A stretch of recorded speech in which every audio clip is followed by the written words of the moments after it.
Assalamualaikum warahmatullahi wabarakatuh. Nama saya Amanda Mutiara Febriana dari kelas 04 TPLP 022 ingin mempresentasikan laporan jaringan komputer dari pertemuan 1 sampai pertemuan 7. Nah, ini pertemuan 1 membuat tabel IP network, IP private, IP class, IP network, IP host start, host end, broadcast, IP total. Ya, terus di pertemuan 2 itu membuat kabel straight dan kabel cross. Ini adalah dokumentasinya yang tidak terlalu banyak karena saya fokus ngerjain, bukan fokus foto-foto. Jadi untuk kabel straight urutannya putih, hijau, hijau, putih orange, biru, putih biru orange, putih coklat, coklat. Untuk kabel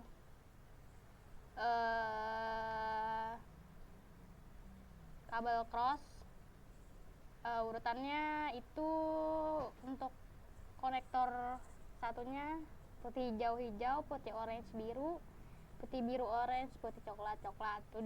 Untuk ujung konektor satu lagi tuh ada putih orange orange, putih hijau biru, putih biru hijau, putih coklat coklat. Berdasarkan warnanya, kabel cross itu memiliki 3 fungsi. Yang pertama, pengantar paket data itu ada warna putih hijau, hijau, putih orange, sama orange. Pengantar paket suara itu ada biru dan putih biru. Pengantar tegangan coklat dan putih coklat. Kabel cross memiliki susunan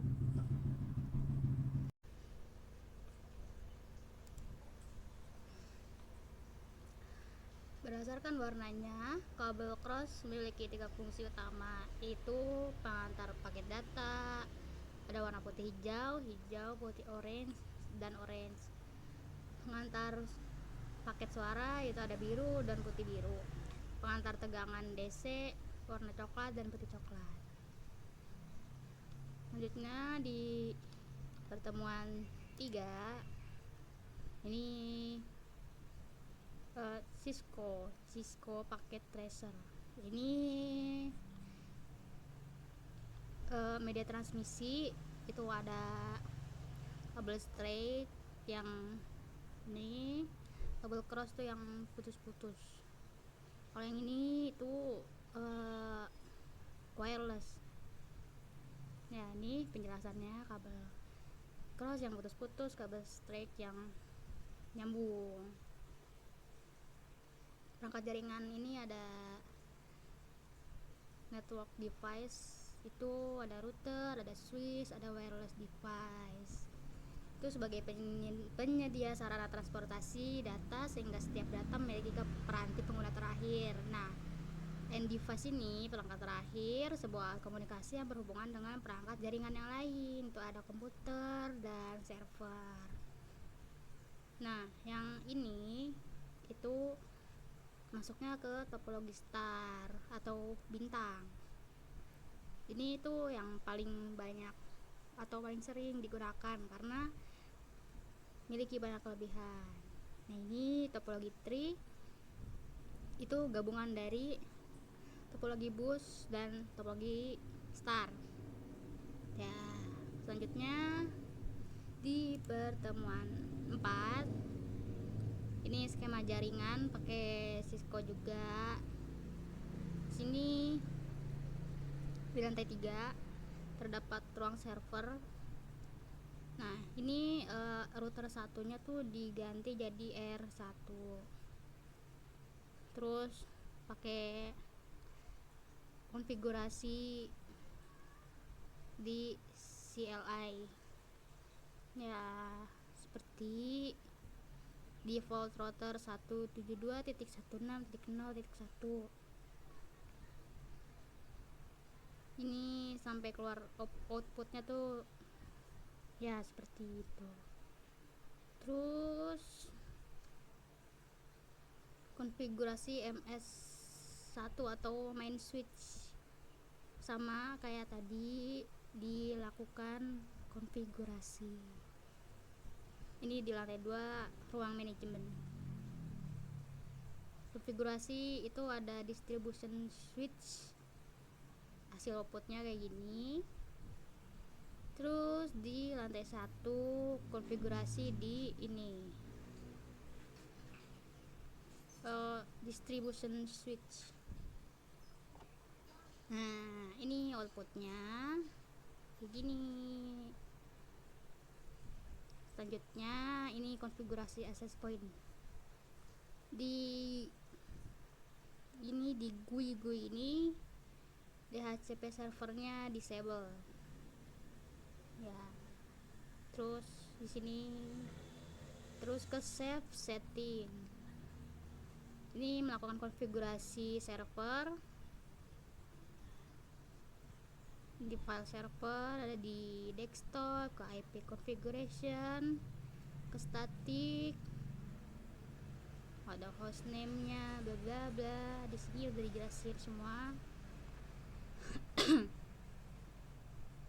Ini database server sama seperti sebelumnya. Ada hostname, iklan ya, not responding laptop saya. Oke. Nah, pada setiap PC dan laptop harus dipastikan agar DHCP request-nya sukses. Terus ini masuk ke tab testing, ping ke app server, diklik di PC ke desktop, terus command prompt, di ping di sini sesuai IP-nya, terus ke browsing to app server, ke desktop, ke web browser, terus HTTP-nya itu ikutin sama IP-nya. Ini sama, ini untuk yang laptop, ini yang komputer atau desktop. Selanjutnya ini pertemuan 5, instalasi Linux.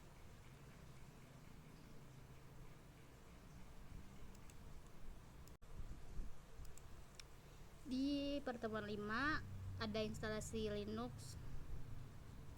Angka pertama yang perlu kita lakukan itu install VirtualBox. Jadi nggak perlu kita nge-restart laptop, jadi pakai VirtualBox. Habis itu download file ISO. Nah, ini yang Ubuntu 22.04 nih, gambar ubur-ubur. Install VirtualBox-nya, klik new, terus kasih nama Ubuntu. Terus di ISO image itu cari file ISO-nya yang udah di download. Terus ini bakal diarahin ke GSOS install setup. Ini masukin username yang gampang diingat aja, terus klik next. Ini sesuai default, jangan memaksakan kalau laptopnya nggak kuat, soalnya laptop saya udah jadi korban. Next, try or install. Di sini langsung masuk ke menu ini, masuk tampilan ini. Clear lumayan lama, jadi tunggu. Nah, ini tampilan kalau udah selesai diinstal Ubuntunya. Ada browser sama kayak tampilan desktop pada umumnya. Jadi itu aja buat proses instalasi Ubuntu.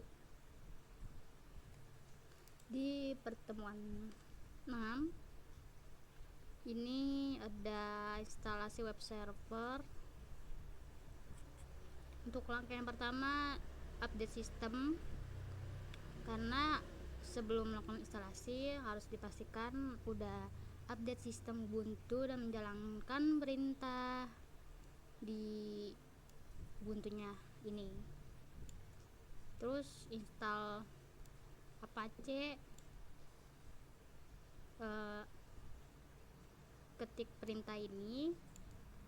Terus kalau udah selesai install, periksa status Apache sambil periksa statusnya tuh dengan menjalankan perintah ini. Terus install PHP ini, perintahnya. Kalau udah selesai proses instalasinya, periksa versi PHP dengan perintah ini. Terus yang keempat itu konfigurasi Apache untuk PHP. Perintahnya sebagai berikut. Terus ubah urutan direktori indeksnya ke file index.php, ditempatkan pada posisi pertama seperti ini contohnya. Setelah itu restart dengan perintah nih. Terus tes instalasi biar tahu nih web servernya berhasil atau enggak. Kayak gini perintahnya. Terus simpan dan keluar. Ada konfigurasi firewall, terus SSL source socket layer, ini untuk protokol keamanan. Terus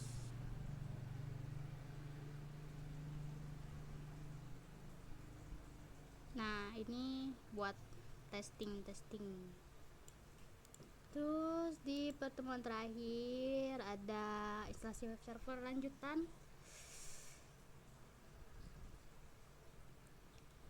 Apache itu merupakan web server yang banyak digunakan. Ini hal dasar dari setting Apache. Terus ini proses instalasi harus dipastikan mesin atau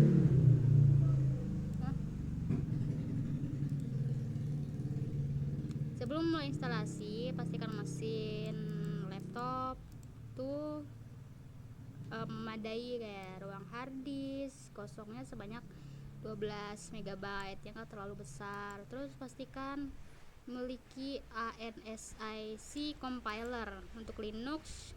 Yang paling ideal GCC, GNU C compiler atau Perl interpreter. Ini tidak harus ya. Jadi untuk install Apache, cek apakah web server telah diinstal. Nanti ada install MySQL, install PHP, terus ini install WordPress, buka di browser apa aja. Terus download WordPress zip, nih ada link downloadnya. Ekstrak file, setelah diekstrak ke file system, buka folder dengan perintah ini. Berikan permission pada folder